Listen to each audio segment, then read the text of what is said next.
back again.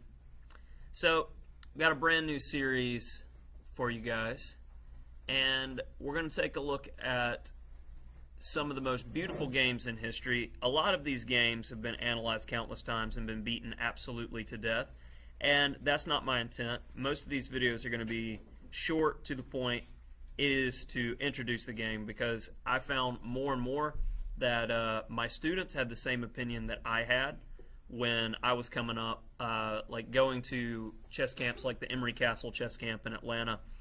I was like, well, why should I study the classic games? Why should I study these games from 1800, early 1900? Haven't we played better chess since then? Haven't we played better games since then? And honestly, there is nothing like the classics. And a lot of my students follow the video stream, so I want to introduce a lot of these classics to you guys and see what the score is. So, let's get started.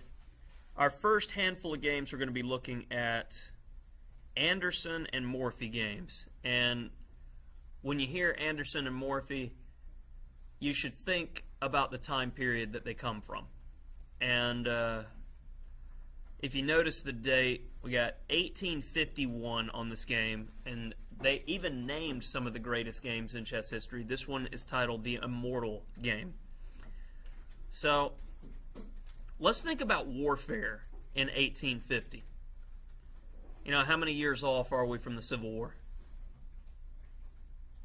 Anybody know? Class of 30 middle school students? 100 years.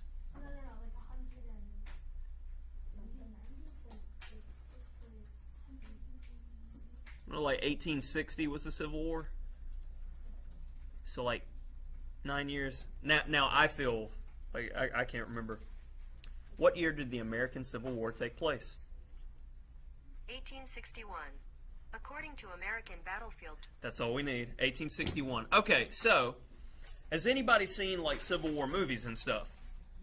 You know how Revolutionary War all the way to Civil War, basically two armies would line up in rows, standing in front of each other, shooting at each other until somebody lost or somebody ran away. It seems kind of ridiculous to us in modern sense, but that's how they fought.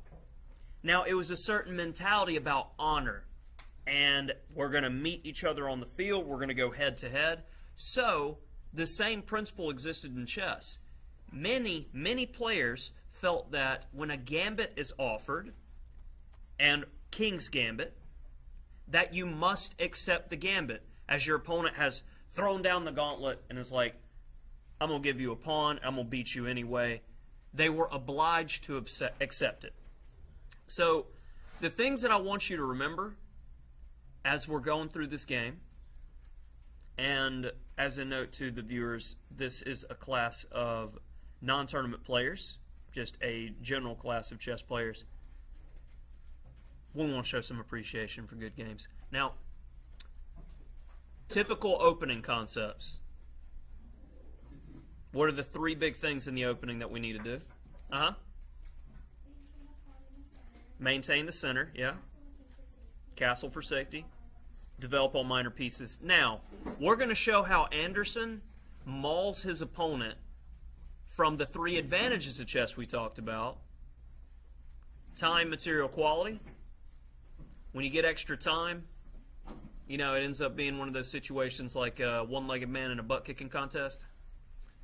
When you don't have the ability to fight with all of your pieces, you're just down a bunch of pieces, regardless if they exist or not. And I want you to see in this game, Black doesn't exactly develop properly. So first, he grabs a pawn, and the bishop's on a good square, attacking towards the weakest square in chess, f7. So, queen h4 check. Ooh, moral victory. Check the king. But the thing is, there isn't a good way, really, for white to deal with this. If I play a move like g3, he's just going to take, I can't take back, and I'm getting mauled. So I've got to play king f1.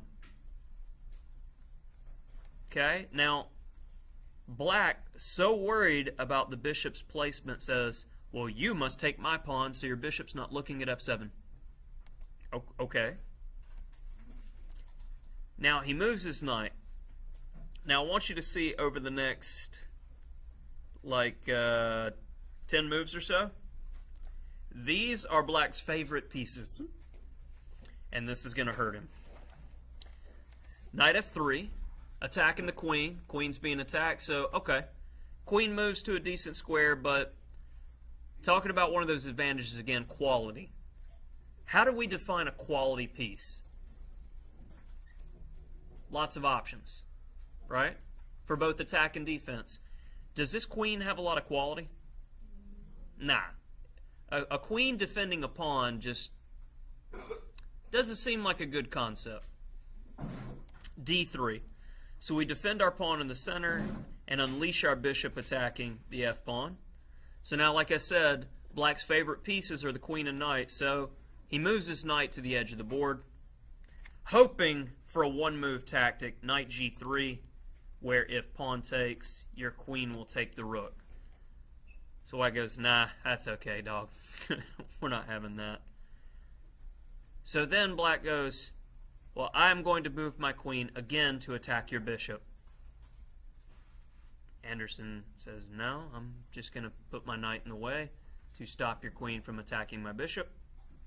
Well, I insist on attacking your bishop, sir. Well, you can have my bishop. Let's go crazy, because I'm going to try to trap your queen and get some vicious tactics. Well, Black says, you know what? You're attacking my knight as well, so I better move my knight. I told you. He's moved the same pieces over and over and over. You can't live against a good player if you keep wasting time. Rook g1, setting up the attack. Because where's the queen going if, h4 and etc.? So he takes the bishop, h4. h5, tickle, tickle. Queen f3, and now we're threatening bringing the bishop into the game, and the lady's running out of squares quick. Knight g8.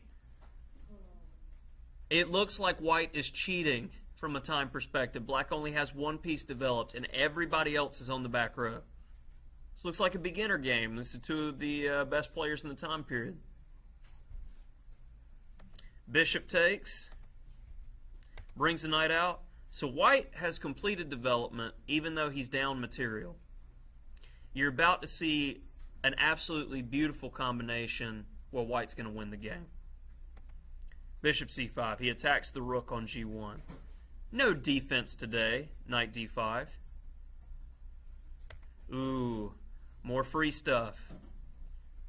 Here it comes. Bishop d6. More free stuff. You don't even care. e5. Here comes the pain.